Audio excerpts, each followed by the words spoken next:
very first chapter of microeconomics, that is introduction. Okay देखिए, जो micro है आपकी, वो आपकी टोटल 40 मार्क्स की आएगी 11th में।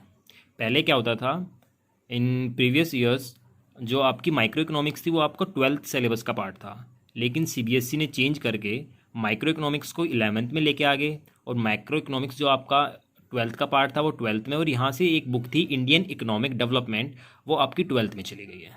ठीक है, तो यहाँ से हम पढ़ेंगे, देखो आपका जो फर्स्ट टॉपिक है उसमें कुछ बेसिक डेफिनेशन हम उसको पढ़ते हैं। देखो इकोनॉमी का मीनिंग, देखो इकोनॉमी क्या है।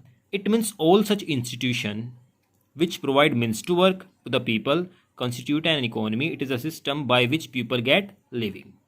इकोनॉमी क्या है? All such institution. इंस्टीट्यूशन देखो क्या है, आप यहाँ पे फैक्ट्रीज हैं, ये बहुत सारी ऑर्गेनाइजेशन बनी है, तो उन सब का टोटल, उन सब का टोटलिटी वही हमारा क्या है? इकोनॉमी है। तो इकोनॉमी क्या है? Economy means all such institution which provide means to work, जो आपको काम प्रोवाइड करते हैं, the people which constitute an economy, और उससे आपकी इकोनॉमी बनती है। So it is a system by which people get living. अब देखो आप इंडिया में रह रहे हो, तो यहाँ पे इंडिया में काम कर रहे हो, कोई टीचर है, कोई आपका डॉक्टर है, कोई बिजनेसमैन है, तो वो सब मिलके क्या बना रहे हैं? एक इकोनॉमी बना रहे हैं। तो it means all such institution which provide means of work to the people constitute an economy.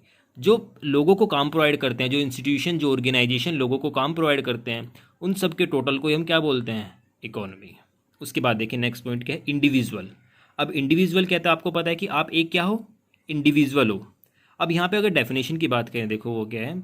Individual means an individual decision making unit that may B single person, single firm और any other organisation.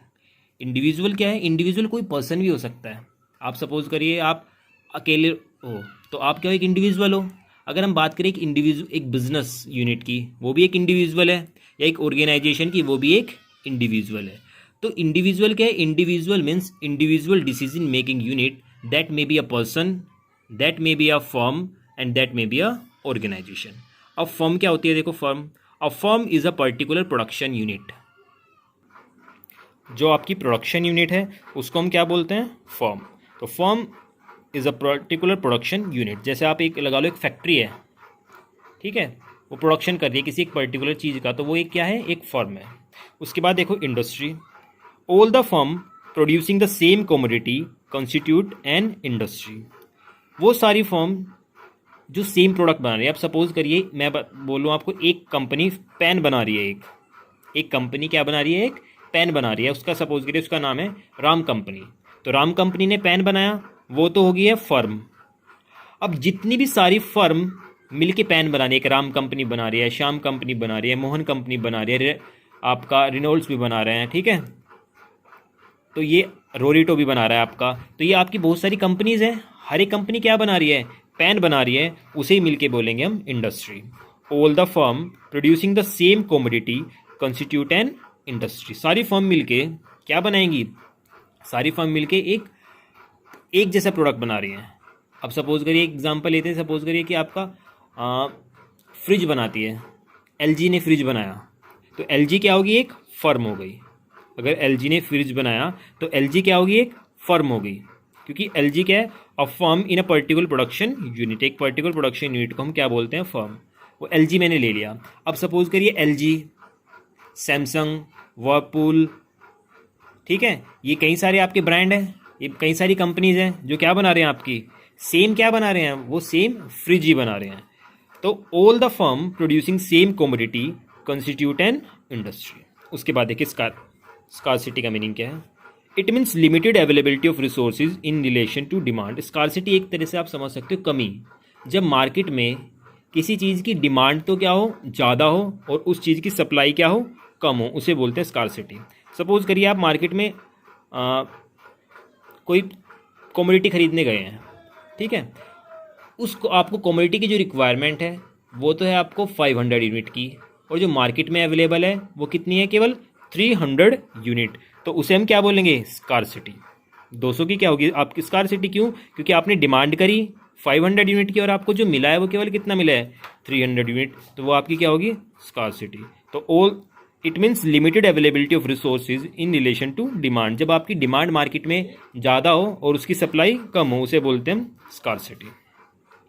उसके बाद देखो economics, आपका subject क्या है, economics है। अब economics की डेफिनेशन देखो। वैसे तो इकोनॉमिक्स की अगर एक और डेफिनेशन देखें वो होती है, देखो, the subject which deal with the problem of economy. हमने इकोनॉमी बताया, मैंने आपको जो इकोनॉमी की डेफिनेशन बताई, इस इकोनॉमी में जो भी प्रॉब्लम आएंगी, जैसे पॉवर्टी की प्रॉब्लम, अनएम्प्लॉयमेंट की प्रॉब्लम, नेशनल इनकम की प्रॉब्लम, है ना, प्राइस डिटर्मिनेशन की प्रॉब्लम, अब बहुत सारी जो प्रॉब्लम हम इस इकोनॉमी में फेस करने वाले हैं, उसमें जो भी प्रॉब्लम होगी उसको डील करने के लिए एक सब्जेक्ट डेवलप करा गया है जिसका नाम है इकोनॉमिक्स। ठीक है, अब आगे बढ़िए इसकी definition. It is the best utilisation of available scarce resources it about to making choice in presence of scarcity. हमारे पास सबको पता है कि जो रिसोर्सेज हैं वो स्कार्स होते हैं, उनकी कमी होती है। आपके पास जो इनकम है वो भी लिमिटेड है, स्कार्सिटी। हमारे पास जो ज़मीन है वो भी लिमिटेड है, स्कार्सिटी। अब हमें उन लिमिटेड रिसोर्सेज का बेस्ट यूटिलाइजेशन करना है। आपके पास जो इनकम है, आपके पास जो ज़मीन है, आपके पास जो प्रॉपर्टी है, उसका बेस्ट यूटिलाइजेशन। ठीक है, it is the best utilisation of available scarce resources. सारे रिसोर्सेज आपको पता है हमेशा उसकी स्कार्सिटी होती है।